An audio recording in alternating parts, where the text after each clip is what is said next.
Additionally, I wanted to talk tonight about some things that are that we've talked about doing, or and actually see if I can get them scheduled sometime in the period between now and when we're going to need give the feedback to to either Colliers or the architects on certain aspects of the building. And that was the spreadsheet that I sent to everyone today. Has everybody seen it or gotten it? Mark, you were on it too, I believe. Yep. Yeah, I got it. Yep, okay. Thank you. Got it, Joe. And I don't have everyone on my screen at the moment, but I told Bill McGinn that I would open the meeting with him as a committee member remarks. He has some later commitments, and I wanted to get, our last meeting, I left him for last, and he had to leave. So I promised him I'd put him up first this time. Bill, are you here and listening? Doesn't look like he's on, Joe, but I saw him like an hour ago and he was supposed to be on. Sorry. Okay. Well, I'm not going to put you on last, Bill, but wherever you are. But we'll have to changing my lighting here. We'll have to move on to the next item. Thought we'd have some time, but the next item is the approval of the minutes would have been the next item. Jacqueline told me that she was not able to get the minutes out in time to everyone for everyone to review. So I'd like to table that. Now, any parliamentarians here? Do I need a motion to table that? So move to table item number 2. Second. Any seconds? I'll second. Any objections? Hearing none, the motion passes unanimously. So we will move the approval of the minutes, the October 11th meeting, to our next meeting. And that is, if you looked at let me get that back up. November 7th, we could add it to the special meeting. November 7th is not one of our scheduled meetings, but our regularly scheduled meetings would be October 24th to November 14th. So there's a 3-week gap in there instead of every other week. So and given the fact that we had— Can you hear me? Yeah, now I can hear you, Bill. Gotcha. Thank you. Give us a minute, and then I'll get back to you. Given the 3-week gap and the things that we had to do, I tentatively put in a Monday, November 7th, to have an additional meeting, to essentially insert additional meeting in our schedule. So I'd like, I guess I need a motion and then a discussion if we're going to do that. Or can I make the motion as the chair and just go right to discussion? I can make the motion as the chair and go right to discussion. I've checked my calendar, I'm available. I know that's not everybody's, but is there anyone or any reason that November 7th is not an acceptable date to schedule an additional meeting? How long will the meeting be? It's a little bit of a busy night for me because the next day is election day, but I can get it in there as long as I know ahead of time. It could be a lengthy meeting. It's review and approve architect RFP would be the thing that was scheduled. Now that is on our current schedule, but well, Joe, can I add a comment to this, please? Sure. So the intention, Joan, is to get the RFP for architectural services approved by the building committee. My intention is to issue it about a week in advance. So you'll have it to review. I'm hoping that at that meeting, you'll have comments and thoughts without having to review it, at that meeting. So if that's the only item on the agenda, it may not be that long because a lot of it's boilerplate from what we had when we issued the RFP for our services. But again, you'll have over a week to review it and Yeah. and comment on it if you'd like to. Well, as long as I know ahead of time, I can just block out the time and do before and after on other stuff. We will, okay. Does that satisfy you? Is that a good answer for you, John? Okay. That's good for me.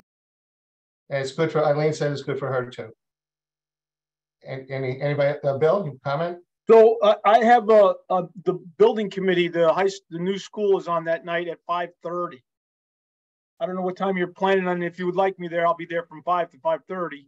But if with Mark Skalanka taking the lead, I think I'm, although I think I'm important, I don't think I'm that important. So I think you're good. I will. The meeting would be at 5:30. That would be our normal time, Bill. So, and the reason we don't have the meetings we didn't pick the first and third, which I think we originally talked about, was because we didn't want to conflict with the building building committee for the school. But as a special meeting, if you're the if you wouldn't mind, we can still go ahead and schedule it, and you can give your input in advance. But I'm again, totally good with that. I just wanted you to know. We'll talk about the RFP. Yeah. And Jacqueline, how about you? Are you double booked at that time then? No, it's good. I just wanted to ask if this was Zoom or, yeah, Zoom. Would be, yeah. Presumably it would be Zoom. We might as well Okay, just yeah, we might as well say otherwise, yes, it will be Zoom. okay, otherwise, yeah, I would have to book a room, but I'm fine with that. Thank you. Any other comments or about the about a November 7th meeting, 5:30, with the specific objective to review and approve the architect's RFP, so it can be issued, and it will be issued. The RFP should be issued to us on the 28th. Okay, so I'll second your motion then, Joe. Okay. Any discussion? Any questions at this point? Again, any objections? I guess hearing none, it passes unanimously. So we will schedule, Jacqueline, if you could put that on our calendar, please, and everybody add that to your calendars. A special meeting on November 7th, 5:30 till completion, which we should be somewhere around 6:30 or 7.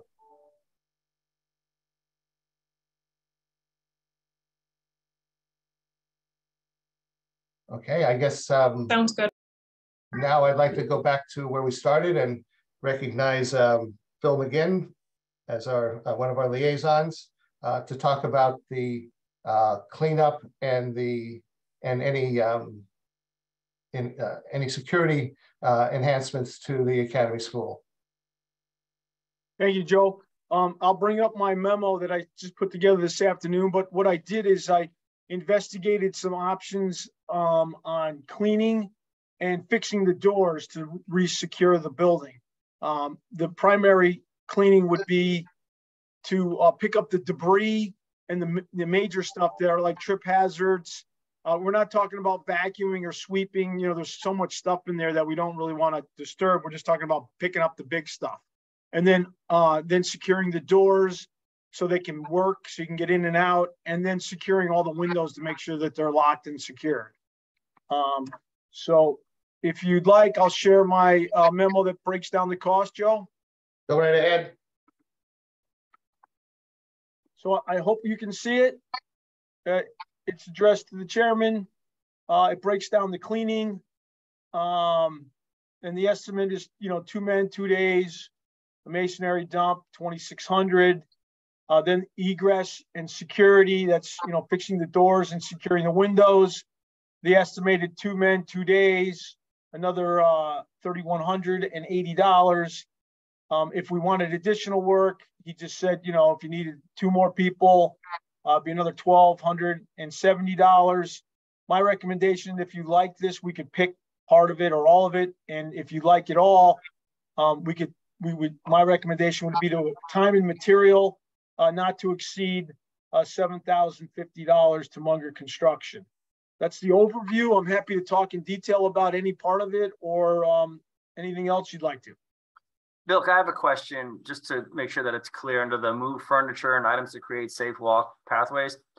Does that mean they're going to clean, so to me, that could be interpreted as I'm just clearing out enough to make safe walkways and pathways. Or is it, I'm taking everything out of the building, like everything that's in the library or the gymnasium, anything that's in classrooms, the lower level, all loose furniture will be removed? Negative. Definitely not. Just picked up smashed pieces and just organized it a little bit. You know, he's definitely not planning on, we need dumpsters for that. He's talking about a masonry dump truck, you know, like a pickup load, a big pickup load of stuff. Definitely not a dumpster and getting rid of everything. That's not part of the scope. Will that eventually be part of the scope, or how is the building going to be turned over to the contractor in a year or so? At the will of the building committee.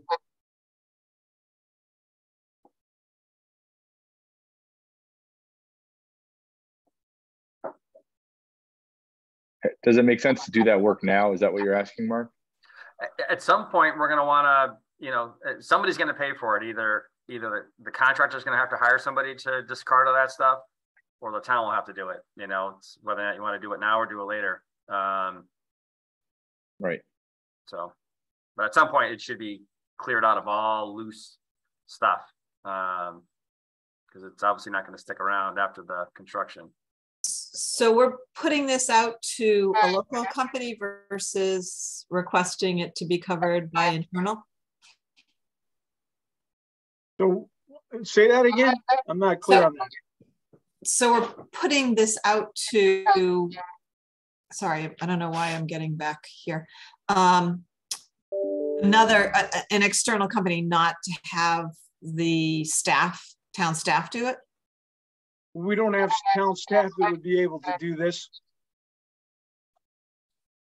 I mean, I don't know who you are thinking, but you know, I don't know what town staff would do this work. Hey, can I just add one comment too? Does it make sense to go through and itemize the stuff we want to remove and actually get a real quote for what we're asking them to do? Yeah, because your price range is about $85 to $100 an hour for this quote. Just seems a bit.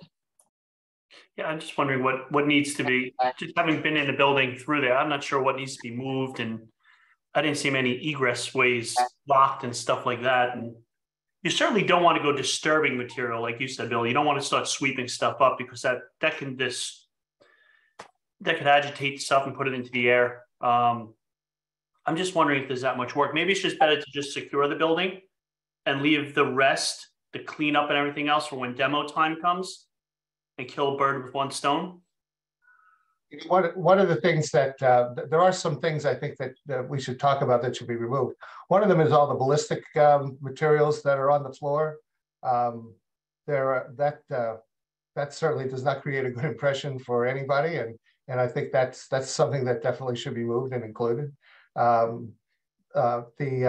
stairs to the upper level have, although it's not vacuumed, there are pieces of broken glass and other things that would block the stairs.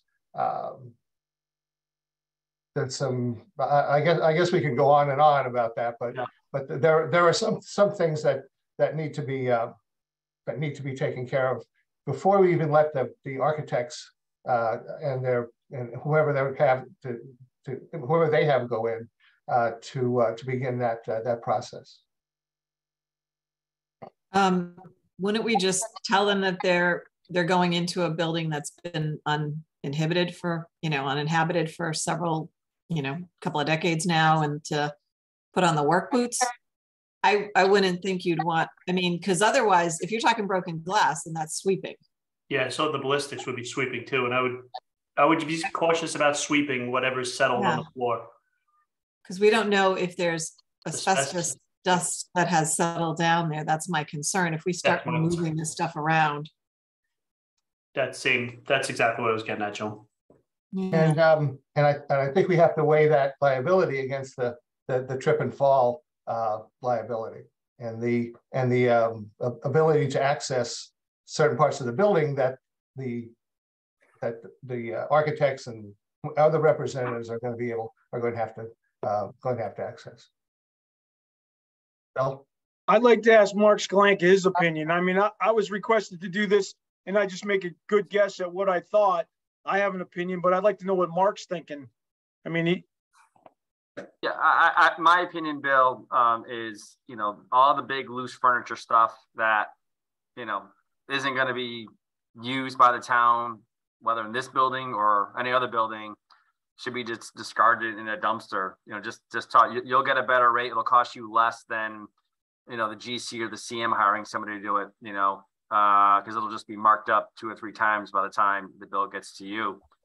In terms of like the glass and things of that nature, again, I wouldn't worry too much about it. I mean, we'll let the designers know that if they're going to tour the building, that it's been vacant for a while, and to wear, hard soled shoes and not disrupt anything that's there.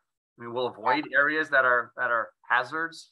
For me, it was really just more about just clearing out all the stuff that, won't be there.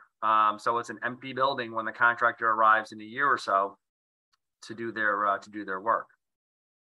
But do we need to have that done before the architects go through? No.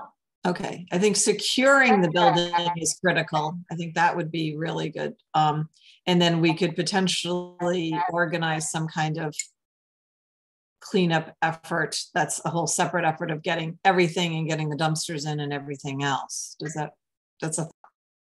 Yeah, I was going to ask if there was any opportunity for us to make this like a town, like volunteer event at all to help. No. Okay. Hey, we're just throwing ideas out, Bill. Yeah, no, sorry. The liability. The fire marshal will say no. Right. That's the only one allowed in the building at this point is, the building committee members, if they so choose, and town employees who are on our insurance and covered under our insurance. Any volunteers are not, any public are not. Got it. This building is not open to the public and not an acceptable space for anybody to be in, except for, construction or activities or somebody in there in a reasonable manner. And that's why you guys can go in a limited group. To me, the safety is not getting in, it's getting out. The building's reasonably secure. There's definitely windows that get broken every once in a while, and more stuff gets broken in. But, we've been in there a lot, putting boards up and securing the building for many years. And the longer it stays vacant, unfortunately, the more it sort of becomes an attractive nuisance, and kids keep breaking in. And they've been causing damage over the years, but it's been closed for almost 20 years. And Bill, I'm assuming most of the water infiltration issues have been or will be addressed. That's the other major issue, is that if water's getting into the building, that's doing more harm to the building than not. And we don't want to necessarily add, a burden or a scope to the project as a result of, water getting in. I know we had the roof issues that I think you resolved, but is there any other water getting in via broken windows? Well, Joe pointed out to me that there's some broken windows in the penthouse on the second floor, on the third floor. And I guess I didn't really pay attention to that. So that's something we would want to, I think, close in right away, get some plywood. Yep. I mean, that's a nominal cost. And, I don't think that's a big deal. I think we could get plywood up there, in a couple of days and just plywood up the broken windows. That's simple. Yep. The other ones, there are some windows and, that we've over the time have screwed open, leaving a gap. So we got some air movement because they thought no air moving in there was a problem. Some of the windows do not lock properly. So there are people, but they would need ladders to get to some of those windows. So I think the building's relatively secure. I say relatively secure. And then Joe pointed out those broken windows up on the penthouse. So other than that, I think we're good. I don't think it's safe to assume there's no water infiltration from the roof, though. It did look like there's some wet wood and other materials inside the building. I think that's a fair assumption that there is some areas that we might have missed, but there were some major leaks that we resolved. We're definitely not saying it's a tight building, but I think the significant majority of it is, and the majority of the leaks that we had were fixed. As soon as we decided we're keeping the building, we spent some money on, addressing the leaks. You know, in addition to the leaks, the clogged drains could be a problem also. So especially now that it's fall and the leaves are coming down, can we include somehow in this at least a look at the roof drains and be sure they're not clogged with leaves? Absolutely. And you know, it's at your pleasure. I don't know what you'd like to do about you know, getting it done right away, or I can change this proposal to, you know, doing roof inspection and checking the leaves and putting the plywood on those windows. You know, I can't believe that's going to be a big number, but I'd like to get that back to you before I go ahead and get it. And Bill, I think what we heard was that the egress and access to the building should also be covered immediately, because again, you put somebody in there, and if there's an issue, you can't get out with the doors locked from the outside. And even if someone were to go in, even someone would break in, and there'd be an issue, they'd be unable to leave unless they were going out the other way, without being able to go out the way. Egress and security, and I'm sure we could get the drains looked at, and we could, you know, it's right here, this 3180.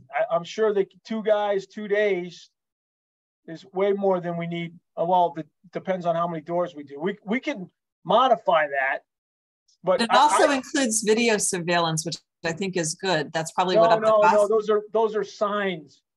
Those are signs. Oh, just signs that say video surveillance? I asked them to put up signs that said no trespassing and video surveillance. The first select woman asked me to look into the video surveillance, and the cost to put it up just doesn't make any sense. It's, you know, there's no internet, there's no connections, you know, and you know, Comcast, we can't get any Comcast stuff there. So the surveillance but that was part of this proposal, is to put up, you know, no trespassing and surveillance. I can still put the signs up. So if you wanted to, I could pull the trigger on the 3180 not to exceed, and give them a list of what you'd like me to have them address.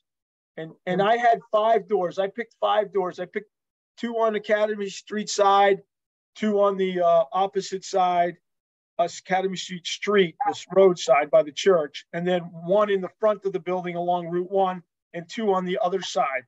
So 5 doors. I asked them to you know, give me a ballpark on what it would take to get those opening and working, and then secure the windows. And I'm sure the plywood, and I'm sure you can inspect the drains and make sure that they're free and clear. In the 3180? Yes, in the 3180. I'm confident that we could get that done.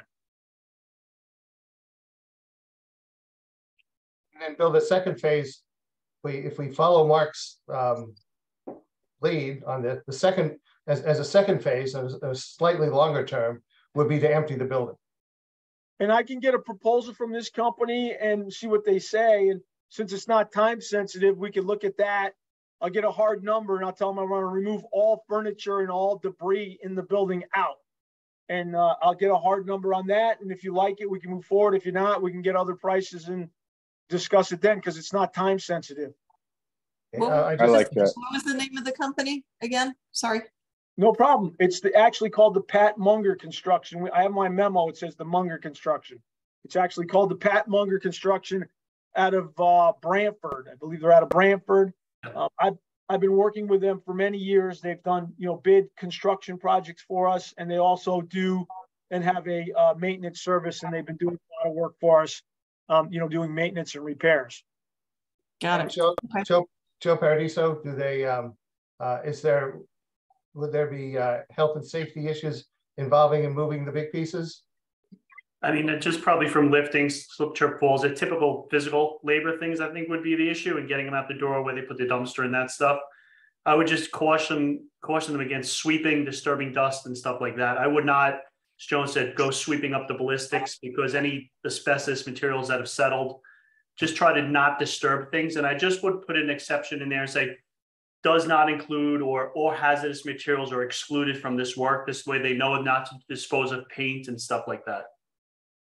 Well, we're not doing any disposal on this one. You're talking about the next one.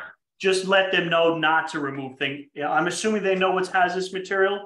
but just so they know not to remove paint, oils, greases, things like that from the facility. Don't throw those in the dumpster, along with the desks and furniture. Yeah, I'll get a proposal with that and I'll make sure that they know that for the next phase. So who's going to do that? We're going to have the abatement contractor do that part?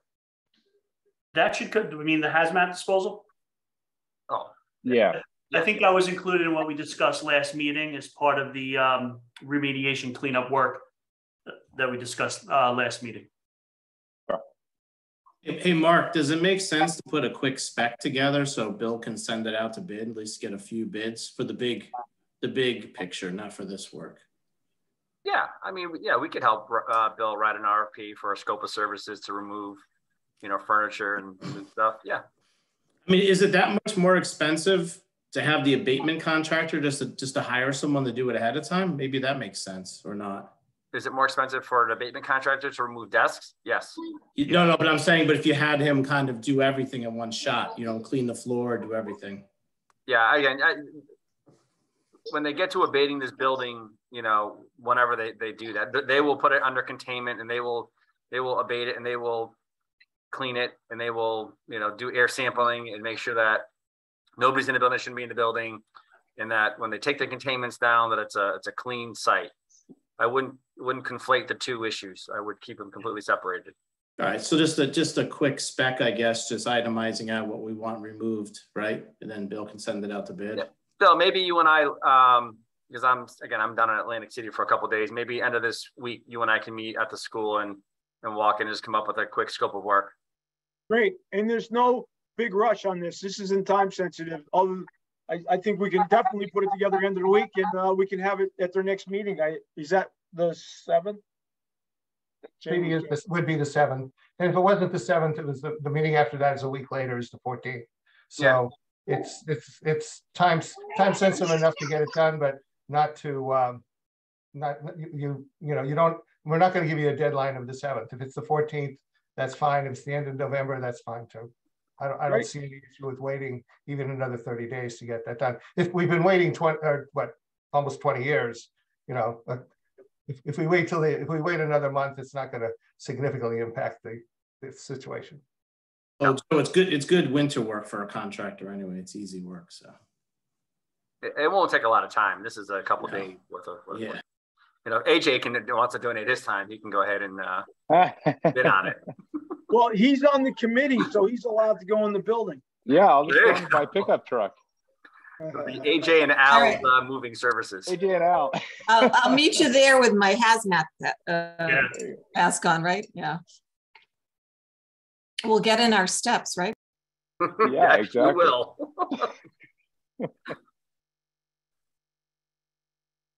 Do we again? I think do we need a motion here to codify what we just did? So I will move that we request the Pat Munger Construction Company do the egress and security piece of that, and that a second item be created for an RFP for cleanup other than hazardous waste cleanup that will happen through the winter time. And did we say that cleanup would include desks, etc.? Yes. Yes, like desks and furniture. Yeah. Anything that is not hazardous that can be taken out so that the first phase of remediation can happen without a lot of work to move stuff around. Lean seconds the motion. I'll second.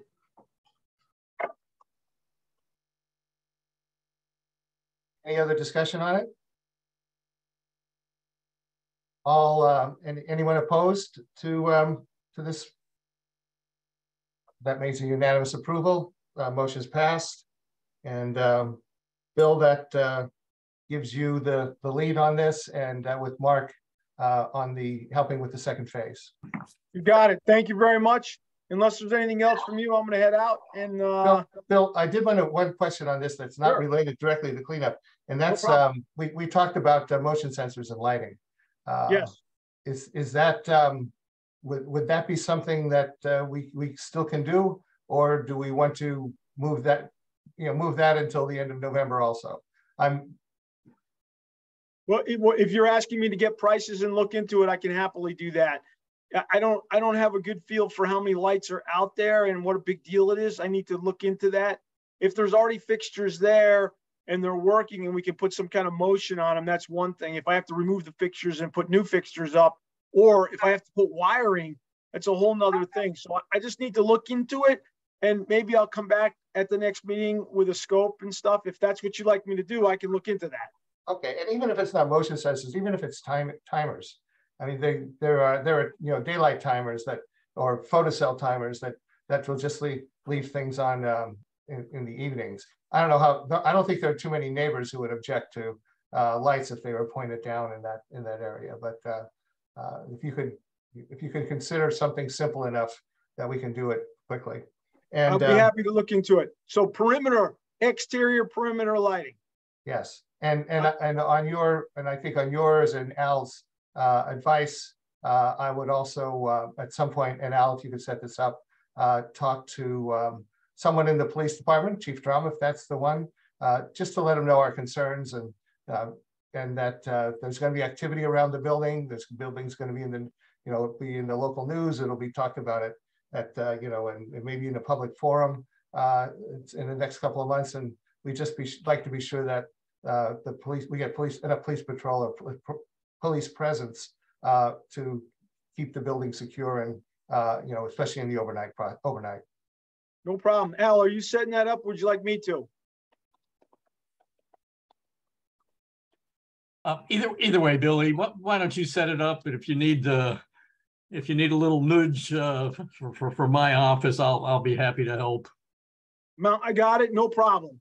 I'll take care of that, and I'll get you the proposals on the lights, and I'll set Munger up, and I'll work with Mark on the specs for getting prices on removing the large furniture and other large debris that's non-hazardous. Awesome. Thanks, Bill. Have a great day. Thanks, Bill. Thank you. Bye-bye. Bye. Hey, Mark, can you just let us know when you're going to meet Bill down there at the school? I will. I like to attend if I'm available. So. Okay. Thanks.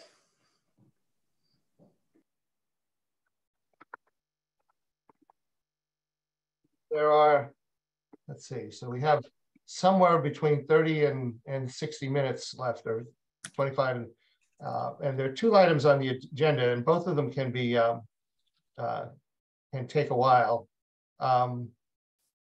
The approval of the discuss the 2023 meetings is not as time sensitive to this meeting as the other point, which is set a working plan up for the next 6 to 8 months. So I'd like to take that next.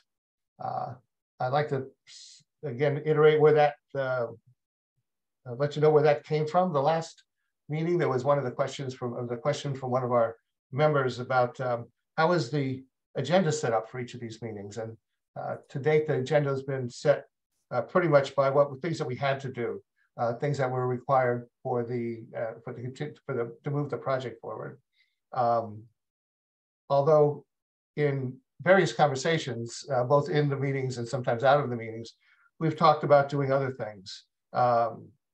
First and foremost, we talked about going to another community center or other community centers to visit them, and and not just a walkthrough, but the ability to talk to some of the principals at that in those community centers to get their input about what they did, how they did it, what they might have done differently, how they got to where they are, and are they satisfied?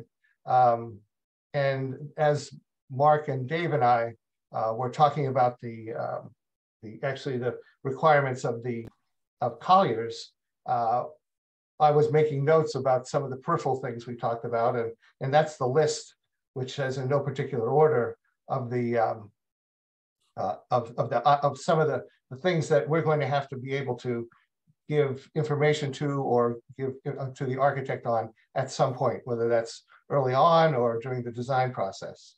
There are also things that I think that we need to maybe double check from some of their original decisions. And that's the one actually that's right on top. At some point fairly early on, talk to both Austin Hall and Scott Cochran to see if their space, the space that they requested, 3 years ago, is still what they have in mind. Is that still appropriate? And are there any additional requirements that they would like to put on that space? And also things maybe that they hadn't talked about. What activities are they planning in some of those spaces?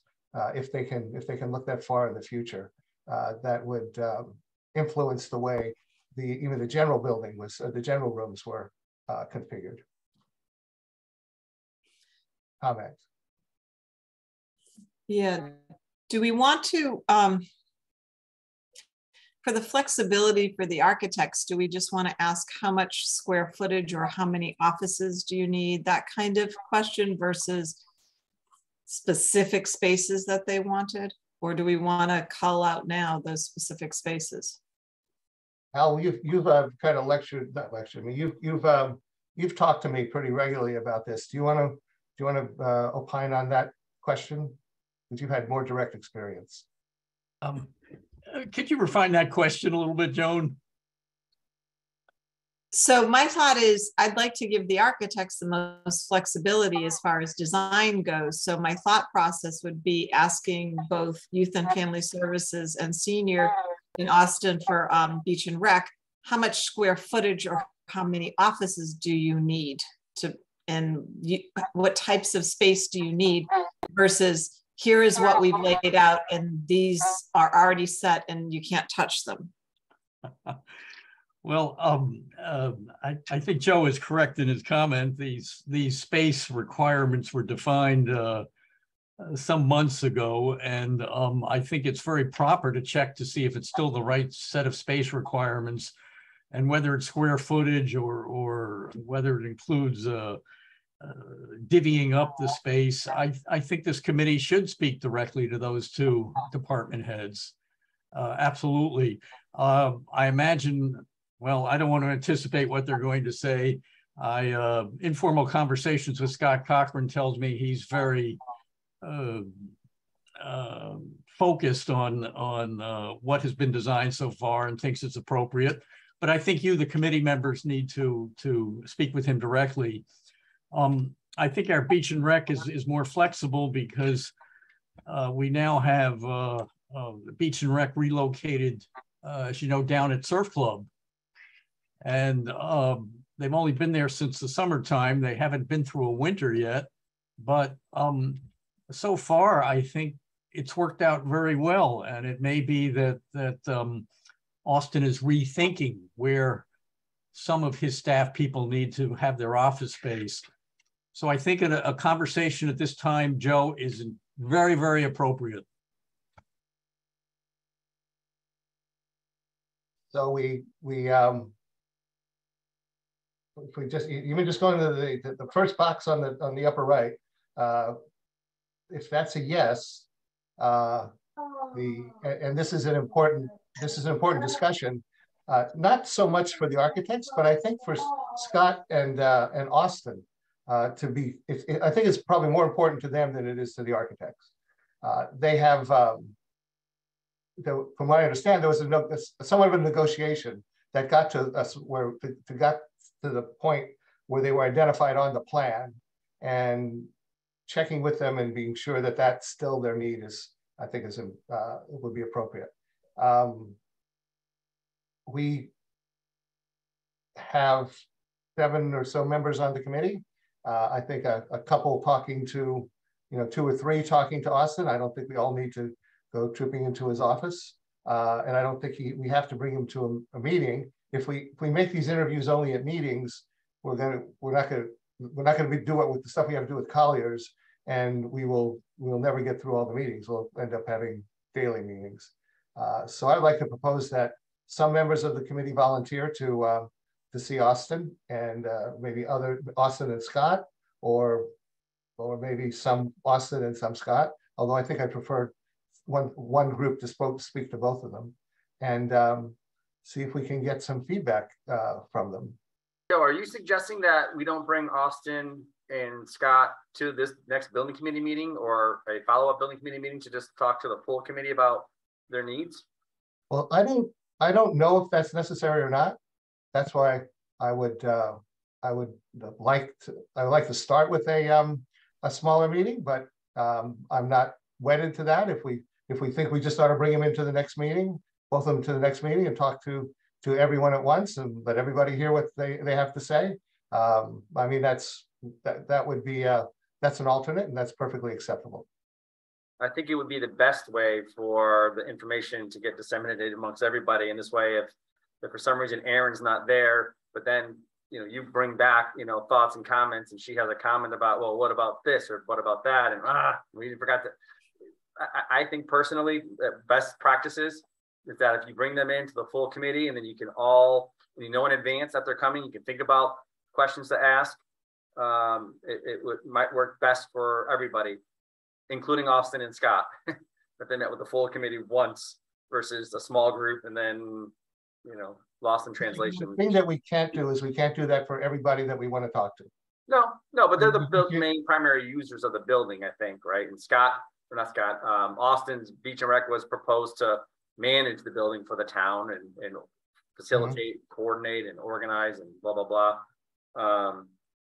But again, if you're talking to those two departments, my opinion would be to have them just come in as a panelist here and speak to you all and ask the questions that you want. I mean, I don't know what you think, Al or Dave or anybody else. Well, aren't they actually liaisons to our committee, or maybe the liaisons to the other committee? But I agree, Mark. I think even if we had, say, Austin come to the next meeting and then Scott follow up the next meeting, or have them both, because I think the whole group being able to listen to them and ask questions, other ideas might come to us, right? We can think about as a group. So yeah, Joe, I agree with Mark. I think if we invite them and put an agenda item for their attendance, that would be great. And because they're the two town departments that are going to be utilizing this building the most, and the design team, the ad hoc design committee is going to be talking to the others, I think, we know they need a bunch of the space. So I think it's appropriate for those two to get specific time in front of this committee. Okay. Yeah. And I guess Jacqueline can I think Deanne has a question. Okay. So how does this particular work, this task, relate to the advisory committee? That's a good question. And how we work with the advisory committee is that's somewhere in that list of things that are on the schedule for, or would be on the schedule for today. Joe, I think there's a short answer, I think, to that question, Ann. It's a very good question. The advisory committee was put in place to talk to the public, to listen to the voice of the public. And I don't mean to diminish the role of the advisory committee, but that's their assignment. And that was deliberately set up that way so that this committee, this building committee, didn't get bogged down in having to deal with 20 different focus groups. I think the conversation with Austin and Scott is very appropriate for this committee. You are the final arbiters of space allocation in the building. And I think all of you should feel comfortable having all the facts and pleadings that exist in that. Just to remind you, of course, when this went to referendum, we made it very clear to the public that part of this building was going to be used for elements of town government. So there's no bait and switch here. This has been part of the plan all along. But I think Joe is perfectly right to check in and check up and see if those space requirements are still the appropriate ones. And given what Al said, there's a clear delineation between the committees, if we're speaking right now to the town officials and the people who are going to be actually in the building from the town and the public. There may be other things on that list that we say would be inappropriate for us to do, and maybe that's something that I would have to talk to Bill about, or something. There may be things that we want to do together, but at least we'll get this one out of the way. I know neither of those people personally. Jacqueline, can I ask you to at least contact them and let them know what transpired here tonight, and then I'll follow up and see if I get a date and time with them. Okay, yeah, so it's just, am I inviting them to a future meeting to talk about? I think the next two meetings are the 7th and the 14th. Yeah.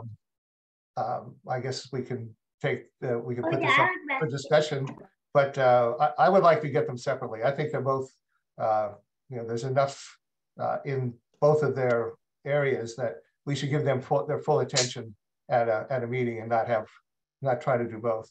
Any comments on that? Yeah, I agree. I would do them separately.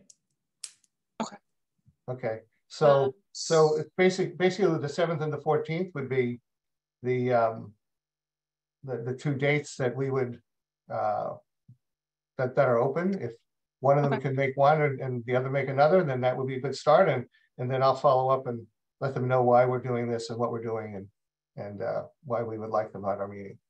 Okay, that sounds good. And I just have one other thing to mention. I have to log off in about 10 minutes. Board of Selectmen is going to be starting at 7. So Joan is a co-host. Joan, is it okay if I make you the person to run it? Everything's being recorded, everything's being live streamed, so I'll just go back after. And okay. And if you guys do talk 2023 meeting dates, that's why this kind of is a conflict, because I leave for Board of Selectmen. Aaron has to leave soon, Bill, Al. So if you guys talk about that, that was all. Thank you. Yep.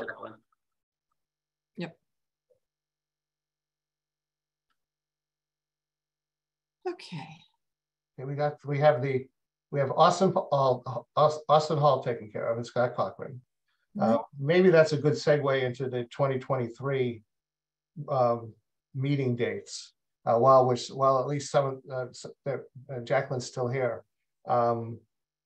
Joe, we had started talking about the committee working plan, so we not the next 6 to 8 months, and seemed to get a little sidetracked. Are we going back to that one? We can go back to that first. Again, 2023 is still pretty far away, so if I thought we might be able to do the dates for the 2023 meetings quickly, but I think it took us some time to get this date. So maybe you're right, AJ. Maybe we should just continue with this. Things that we have to, the things on that list that are in no particular order. Is that we have any dissensions on that? No. Okay. What Eileen says. Eileen? No, she's not. Well, I picked the first one. Does anyone want to pick something off that list that we might be able to act on? Or it's something that's not on the list?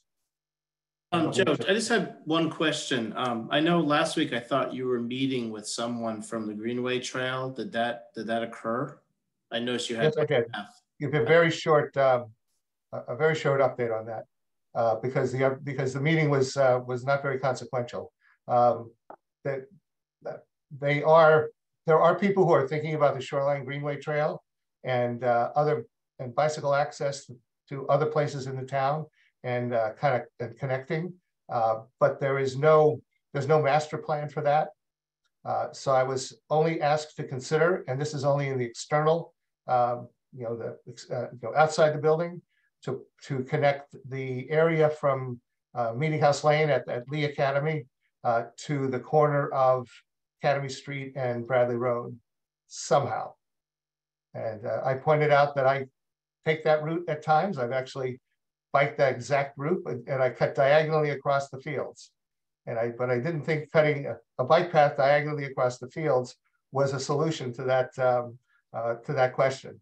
And the time frame that she gave was essentially indeterminate when that might be connected on one side or another. So I will. I think that's something we should take up when we were talking about the external design of the building, the roads, the parking lots. But there's no definitive plan that we have to worry about hooking into. Okay, because Mark, I think a lot of these items, or a few of these that were on Joe's list, are kind of, we need to wait for the architect, right, on these. Yeah, it'd be fine. Honestly, it'd be fine if you did. Right, that's right. I think the tennis courts and the bike path and the parking lot and stuff. And right. That was just again, as we were talking, I made notes. What the topics that came up. I think that okay. I asked, is any Joan, you want to? So I have a question. Are we going to wait for the design committee to say, here are some of the activities the public wants to see? Like the gym activities that might be used or that type of stuff? Or are we going to say to the architect, here's kind of a blank slate. We want it to be as flexible as possible for as many uses as possible within the community? I don't think that's clear. I don't have a clear answer to that one way or another. I think that the design committee is going to be touching some of these same points, and the question, I guess, on that specific point would be: do we want to in some way work with them as they go through this process? The charter says we can create a subcommittee. I don't know if we have to be as formal as creating a subcommittee, but if we knew that at some point the advisory group was going to be meeting with someone or in some way dealing with any of these issues, if we wanted to work with them so that it's not a surprise, so they don't give us. It's not like they have to hand us a report.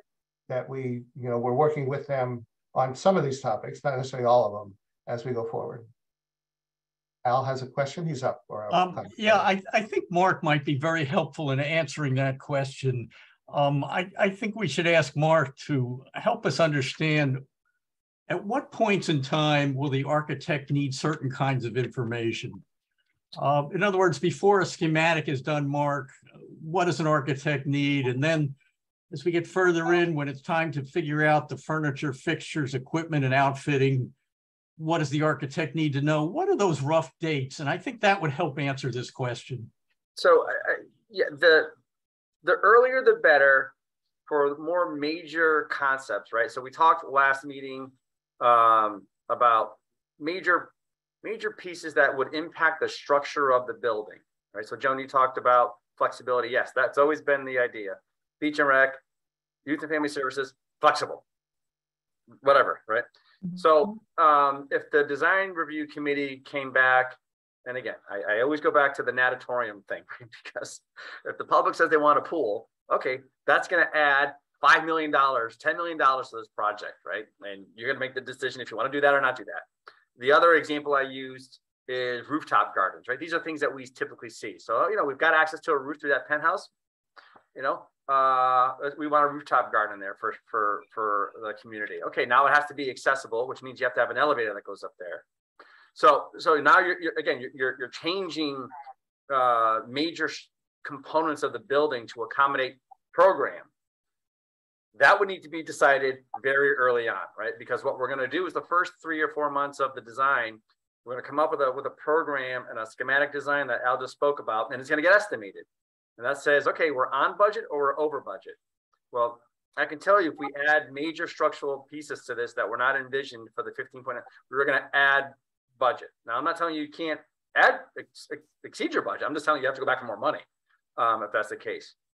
Now, if we decide to keep beach and rec where they are or wherever they are and youth and family services, and every other space is flexible, and whether it's going to be used for Zumba, spin, yoga, infants, mommy and me, dance, basketball, that doesn't matter. Those decisions can be made a year from now, because now you're just talking about how you're going to outfit the space. Do we need to have padding for spaces? Do we need to have kiddie furniture? Do we need to have maybe some technology in the spaces?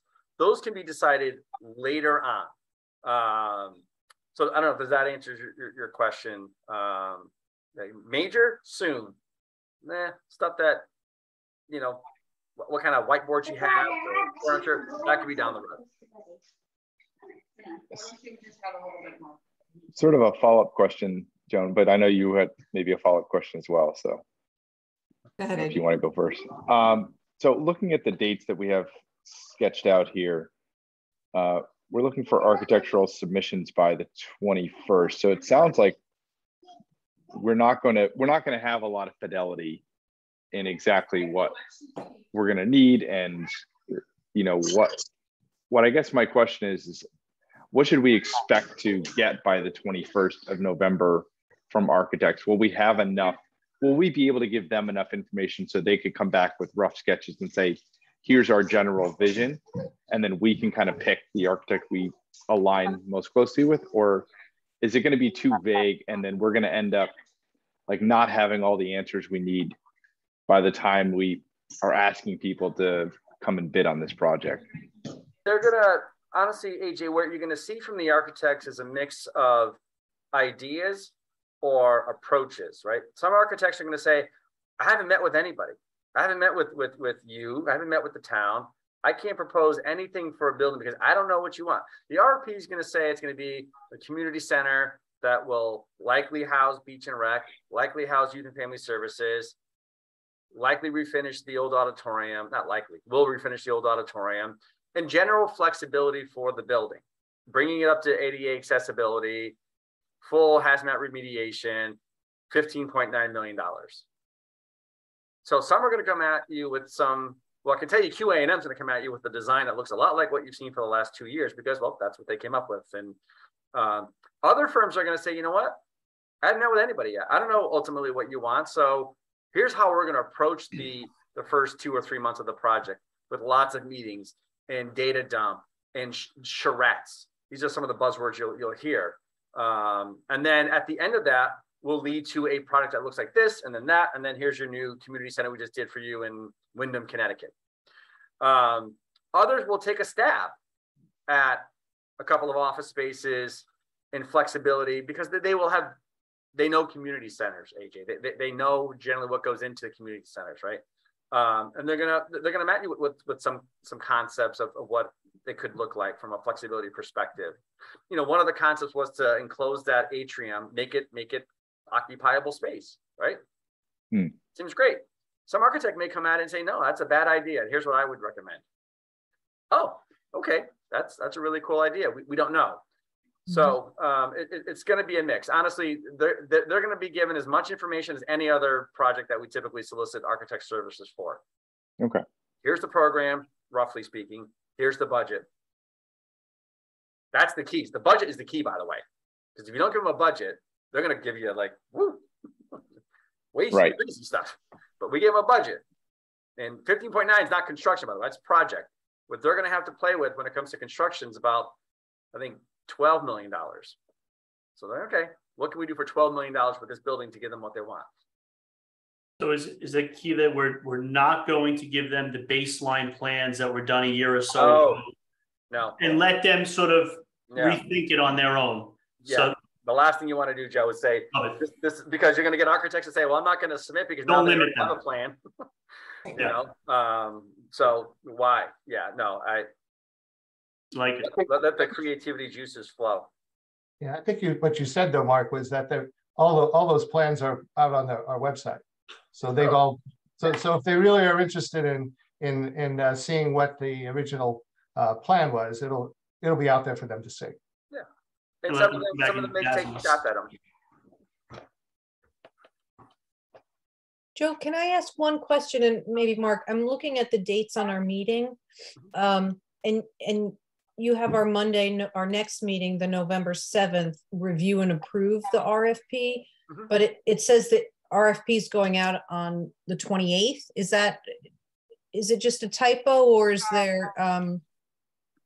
It's going to be issued to the members of this committee. No, I think that was, well, go ahead, Mark. I interpreted your the point was we would review the committee would review the RFP before Colliers submits it to the architect. So those are the proposals come in on the 28th.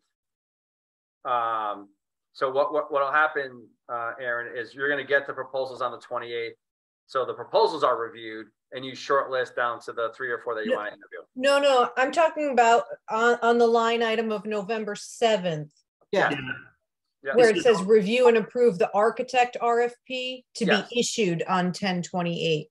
So is that when you're? Yeah, that should be I just didn't. It seems like you're posting the RFP before everybody reviewed it. I just didn't. I figured it was a typo. Yeah, that's a typo there. It would be issued on the 8th. Okay.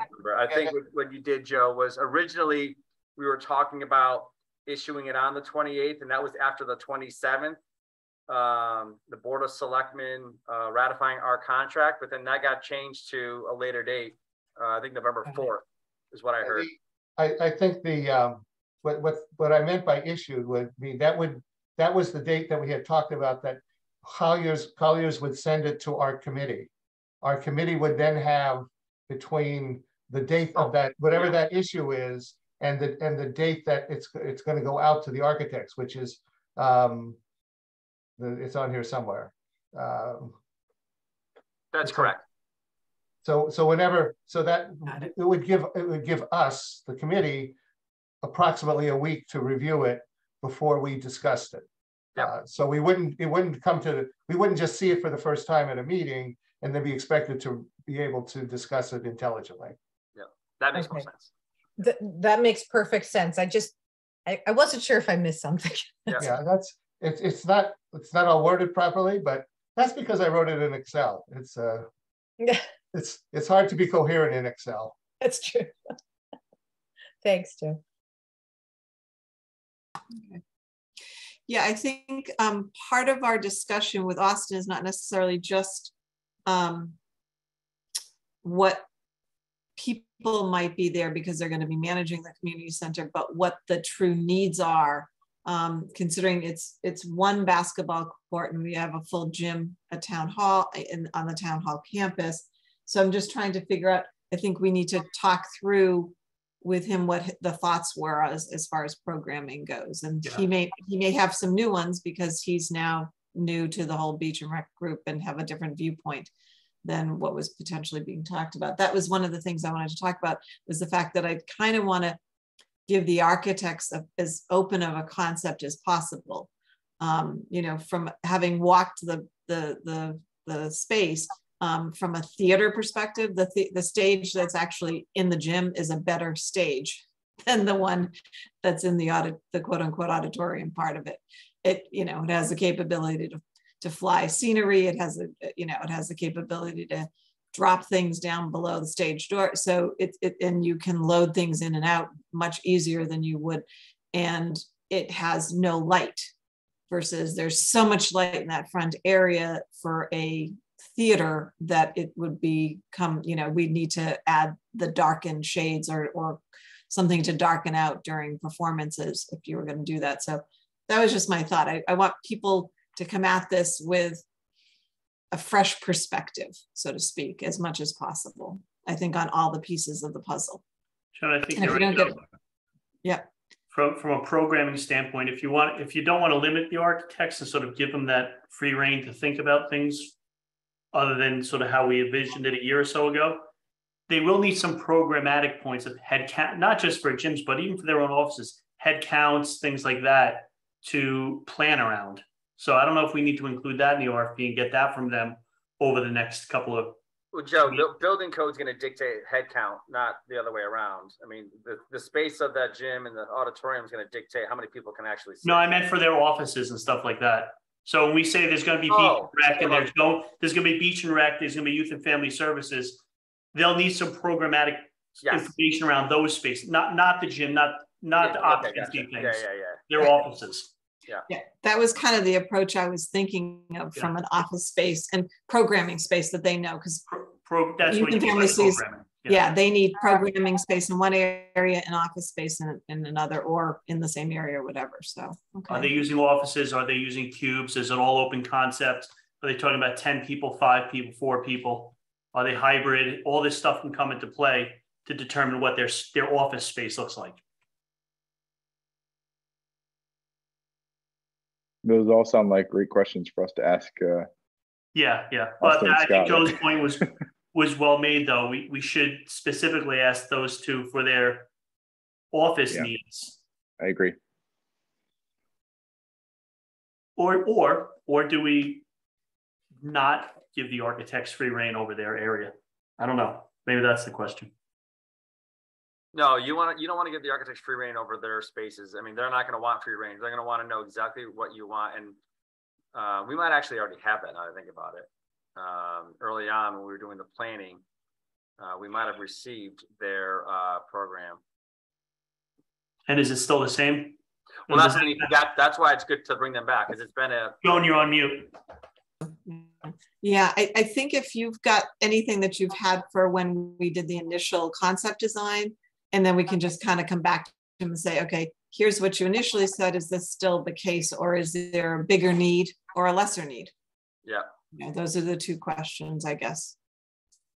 And then also expand on it. There's especially beach and rec. There's more than just their office space. It's their programming space.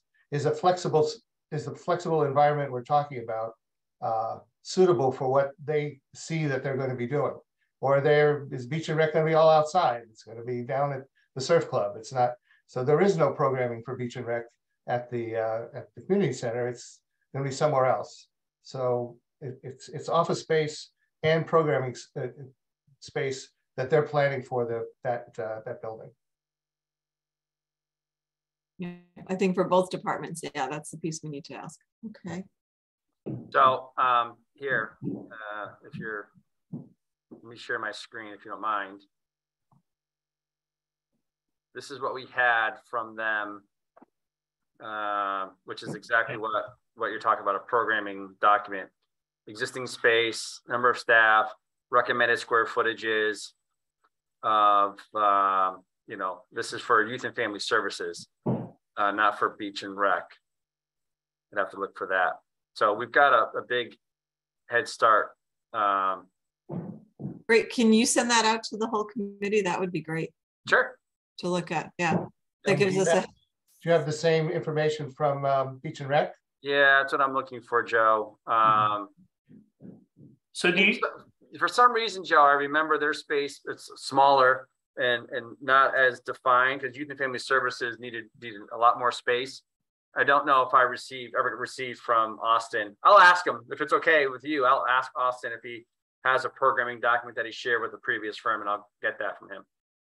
So is the plan to provide that programming documents to the potential architects, or to actually provide them, here's the space we want carved out and what we want it to look like?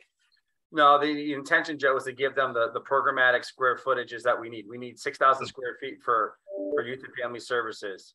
Now, like I talked at the last meeting, okay. They wanted one area of the building isolated from their core functions. So they wanted the youth therapy to be in a different area of the building, down on the lower level, with isolated in and out for their own programmatic desires. That we would want to share with the architects, because that's a direct request from the end user. And it may have been Scott Erskine who supplied information the last time around, because I don't think Austin was yet over beach and rec for that timing. Honestly, yeah, I remember, but I think Austin, I only dealt with Austin. Okay. I worked with Scott. I dealt with Scott with Surf Club, but not with beach and rec. It was only Austin. Okay, Great. But I'll ask him. I mean, if he doesn't have it, maybe he got it from Scott. Maybe he left it in his files, but I'll ask him. Okay.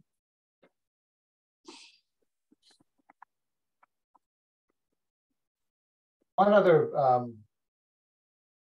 thing that I'd like to address on, I don't even know if it made the list, but we had talked about going to other community centers, ones that are up and running, and not just going through them as a walkthrough privately, but to actually see if we can contact someone and get a tour, someone who might be able to answer some questions, someone at a, not just the docent, but one of the, a principal at the community center or in the town.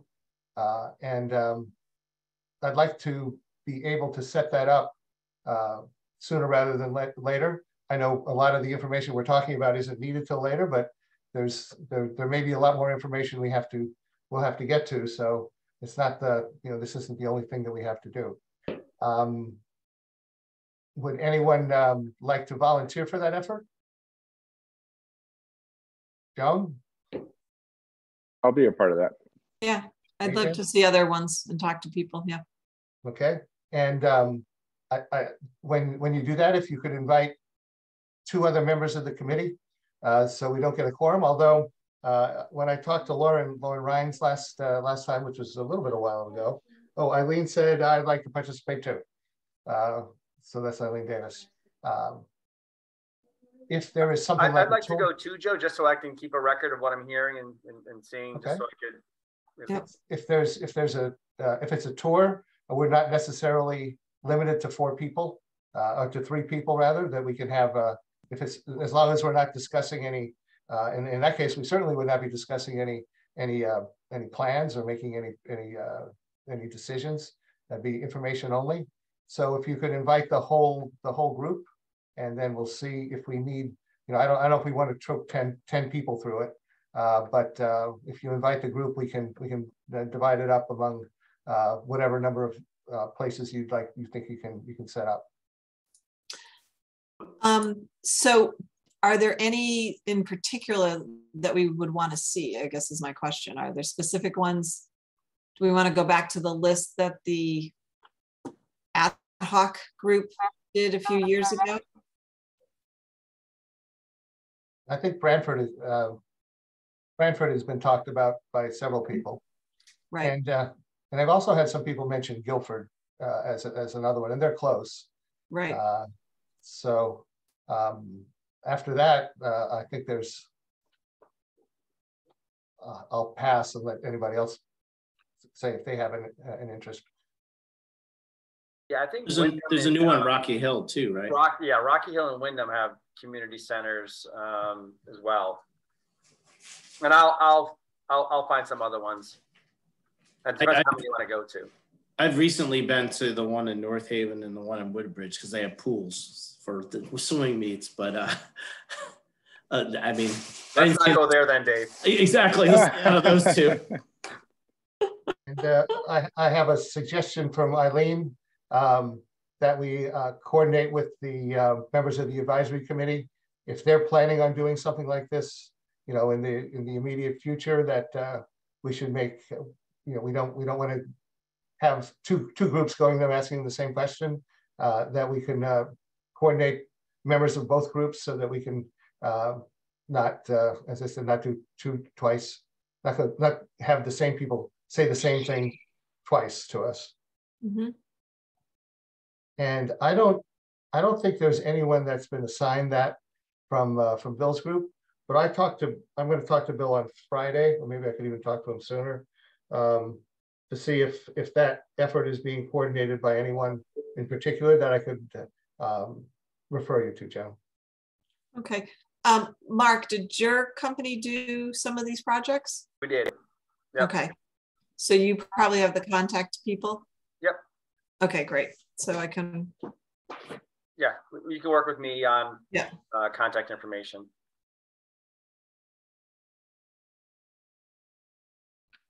Okay.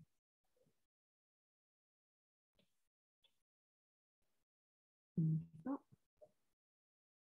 right, so I've got Branford, Guilford, Rocky Hill, and Wyndham. I think that's probably a good start.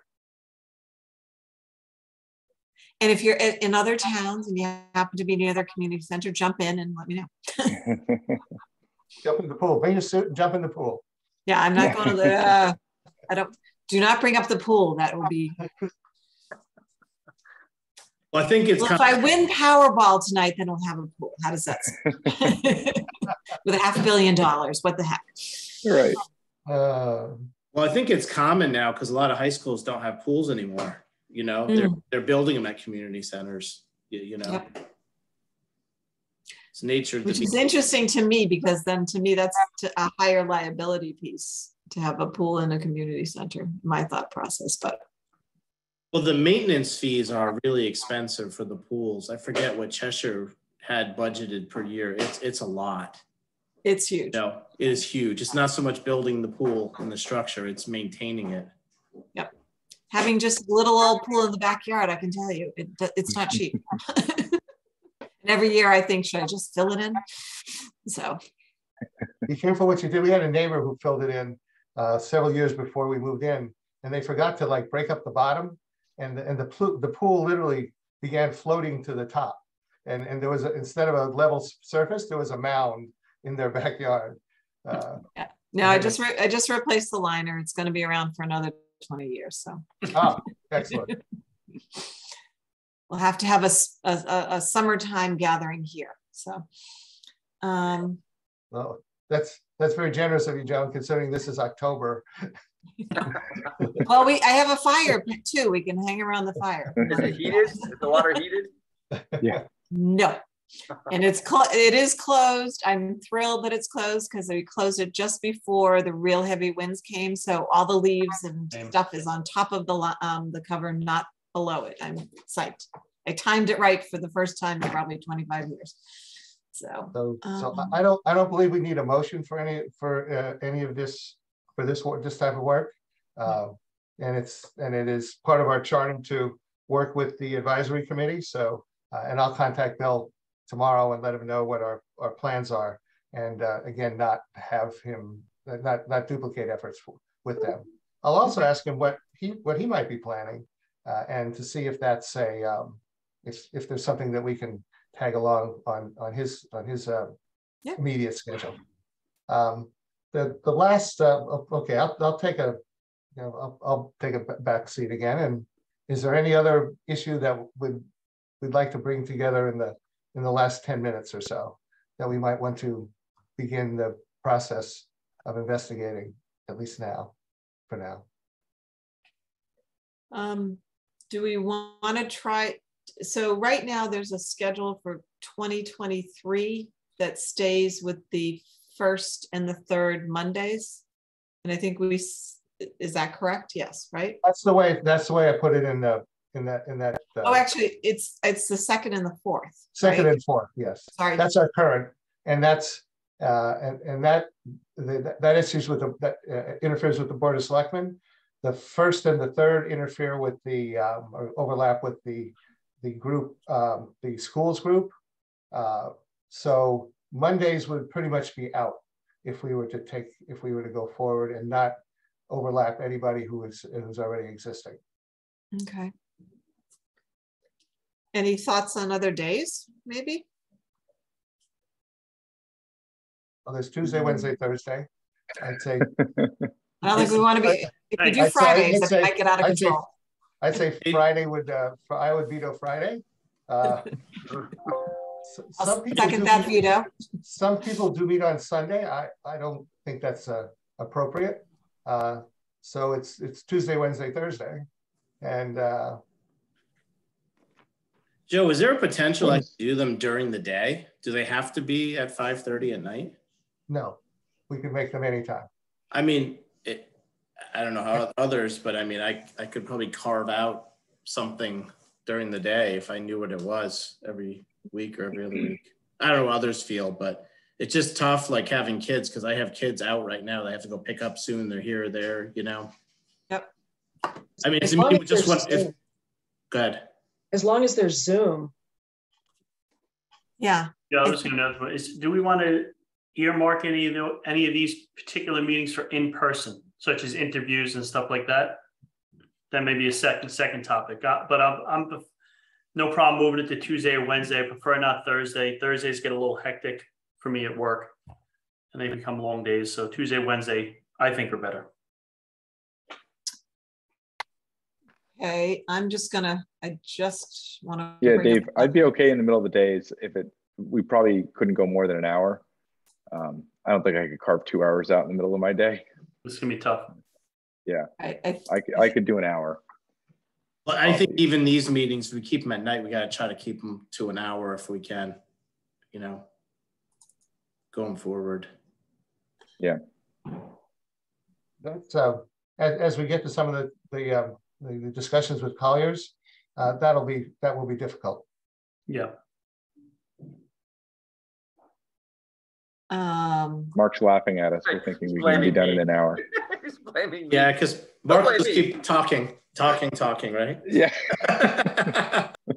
We're gonna go cryptic code. How long was our meeting with the three of us on that went about 2 hours. Yeah, but Dave and I were talking about baseball stuff in colleges.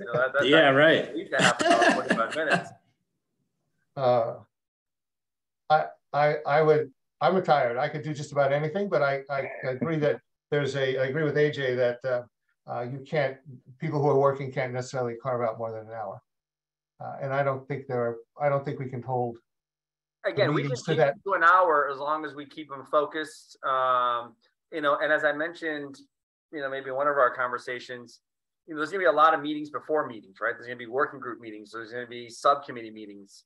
A lot of things will be discussed and debated more heavily during those meetings, and that the building committee meetings may be a little more streamlined. The architect interviews are going to take way longer than an hour, so that's going to be a 3 or 4 hour night. But once we start getting into the flow of things, we do see building committee meetings lasting only an hour, as long as they're targeted to specific topics. And if there's anything major up for discussion, that there's a subcommittee that has largely debated the issue, and then they bring the recommendations to the full committee. That's how you get through meetings in an hour versus, an hour and 24 minutes right now.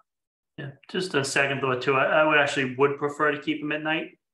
I want to avoid certain work things taking priority, and we may run into issue of actually having a quorum if people start getting work priorities and things like that in the middle of the day. So the other option is to have it early morning. Yeah, that's what I've seen. We don't see we see like 8 o'clock, 9 o'clock morning meetings. We don't see typically anything after 10, 11 o'clock unless they're at night. But the morning meetings we've seen for building committees are usually at 8 o'clock in the morning or like 9 o'clock in the morning. So CIP, which is the other one that I've been on that has evening and morning meetings, they're doing all evening meetings this time around, but we've done it so that we actually have a CIP meeting at 7:30 in the morning. And you go and, if it's Zoom, it's that much easier. But I'm flexible from a work perspective. I can pretty much set my own schedule unless a project heats up, then I could be out. Morning is tough for anybody with kids going to school. Okay. I'm an empty nester. Rub it in her face. Hey, I'm enjoying it. The pandemic's over and the kids are out. I'm happy this one, except for the dog. So. I'd be fine with Tuesday or Wednesday evening if that's, Eileen says, I have commitments on Tuesday and Wednesday. I might be able to shuffle, but Thursday's best for Eileen. Okay, so I'm booked Thursdays until, because of, let me just bring up the CIP's calendar again. 17th, 1st December. So I have one on January 12th. If we're talking 2023, if we're talking 2022, I am booked the 17th, the 1st, the 8th, and the 15th of December that's for capital improvement program meetings. I think we're talking about 2023.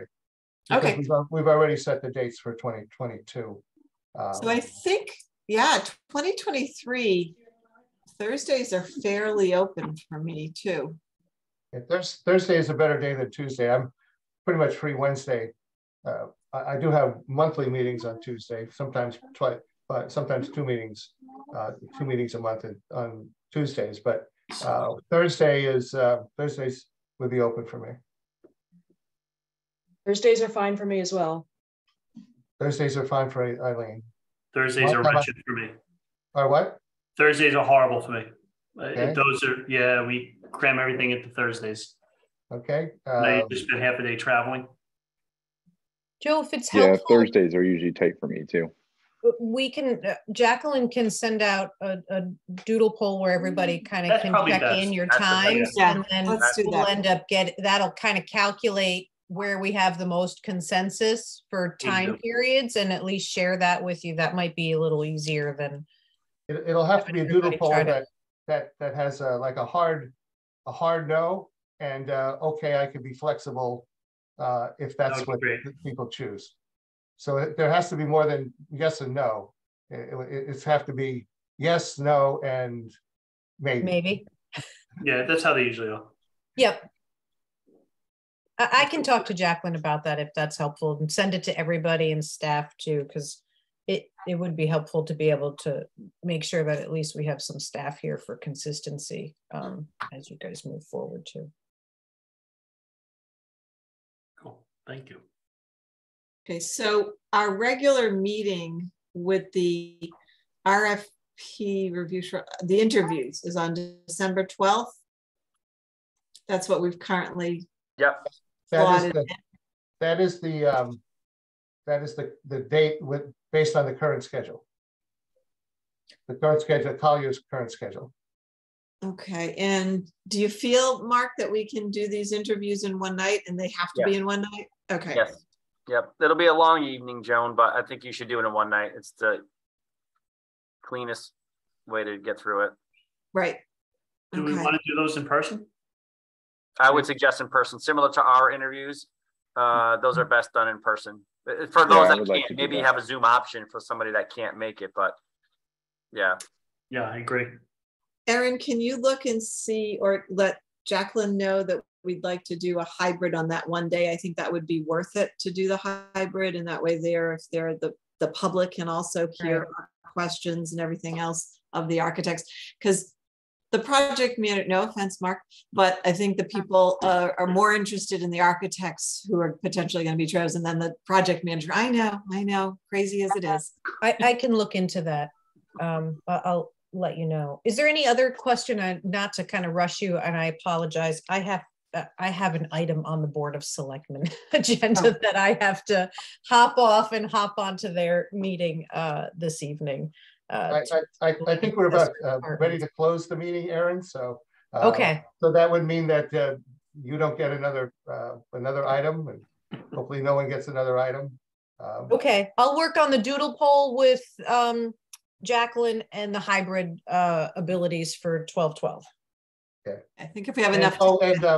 And a room for 12/12. Yes. Yeah, we'll try for meeting room A. So we wouldn't be selecting the architect the same night we interview them. We're just going to interview them. Everyone goes home. We come back at the next meeting and then talk about who we want to go forward with, right? Actually, that's the way I have it scheduled. Is that will be another special meeting for the 19th of December. Okay, so the next week. Okay. Let's move to create a special meeting on the 19th, because I don't think we did that yet, right? No, we have not. Okay. We will create it, and we can always circle back to it if it's if the schedule changes, or if there is some horrific number of people who can't make it. So do I have a motion? I'll move it. Second. Any discussion? Any objections? No. Hearing none. Motion passes. So we'll set up we have two special meetings to set up, one on Monday, November 7th, and the other one on, where is it? Monday, December 19th. Monday, December 19th. And then you have a question on here. Should we cancel Tuesday, December 27th? Do we want to talk about that later? Why don't we hit that one the next meeting? Yes. Yeah. I would vote yes, but anyway. other than have a Christmas party or just a holiday party, I guess we would say. Yeah. I think the intent of that meeting was the Board of Selectmen signing off on the selected architects. I don't even think that needs to be a building committee meeting. I think that just, if the Board of Selectmen is meeting that day, that was just a. But the 27th is would be our regular meeting date. So that's why it's still on. That's why it's on there.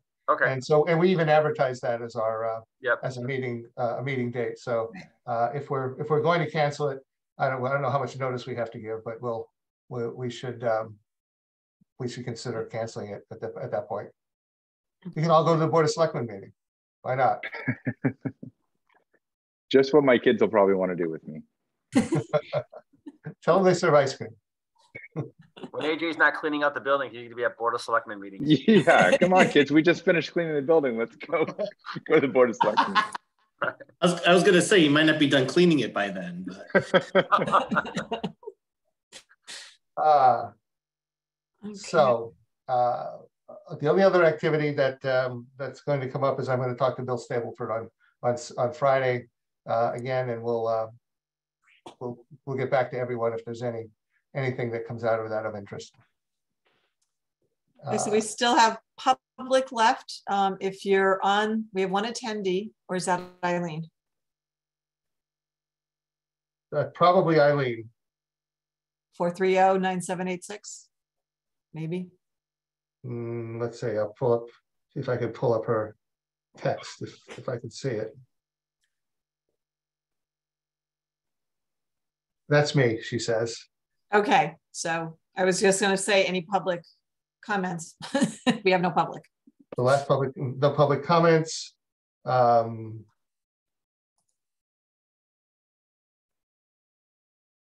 enough. Motion to close the meeting. Or can I close the meeting and ask for objections? You can say, without hearing any objections, we can adjourn the meeting, and we'll all jump and say, no, that's okay. Hearing no objections, or without any objections, I will close the meeting and adjourn the meeting. Have a good evening. Good evening, everybody. You can stop recording, Joan. We're all done. Okay, I will pause the recording.